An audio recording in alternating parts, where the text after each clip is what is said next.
She was in a morgue. 25-year-old Grace, very, very beautiful, so appealing to the eye. She's so beautiful in such a way that when she's passing by, they look at her, people will stare at her until she has gone out of sight. Her father is actually a pastor, owns his own church, and is a thriving church, a Bible-believing church, okay? Now, from when Grace was much younger, she followed all of the commandments, all of the teachings according to the Bible and how her parents taught her. And then when Grace turned into an adult, things began to change. She was on social media and she saw a lot of things, young ladies getting what they want. And she feels, why won't I also get what I want? I mean, I'm a woman too. If my mates are getting all of these beautiful things, I should be able to also acquire them, right? Now, Grace now had friends, and her friends are also from a very, very bad line. And they say, show me your friend and I'll tell you who you are, right?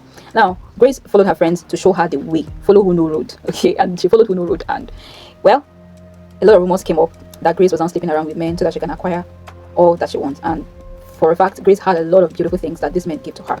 So, her father, hearing all of these rumors, called her, began to caution her. This is not how we trained you. We taught you godliness. Why are you doing all of this? Why are you bringing disgrace to yourself? Why are you bringing disgrace to your family? Why are you bringing disgrace to the God that you've always loved since when you were a child? Why are you doing this? Grace said, I'm permitted to get whatever I want, whenever I want. So please, nobody should bother me. She always fought her parents whenever they tried to caution her. Her mother did all of the talking that a mother would do for her child. It was all to no avail. One day, she was out there at night with her friends, okay, in a club. The club, the danced and all that. And by the time she stepped out of the club to go home, a very beautiful car came, and the man came out of the car, and the man was drawn to her beauty. He talked with her and told her how much how beautiful she looks. All of the wooing that a man does to a woman now. And Grace was so mesmerized. Okay, so the man took her in his car and they drove away, and they bought some things along the way. She was so excited, and the man took Grace home. They had a pretty good time. You know what I mean by pretty good time. Yeah, they had a good time.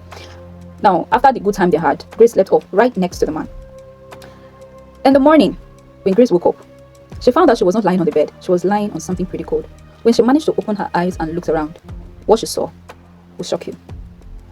Grace saw corpses all around her. She was in a morgue. So apparently, whatever took her home the previous night wasn't human, it was a ghost.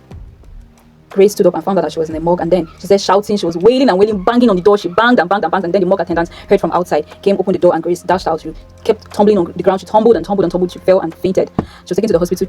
They were able to resuscitate her. Grace kept on crying and crying and crying. Grace cried like she was going to die while crying. But good thing is, this thing was a turnaround for Grace.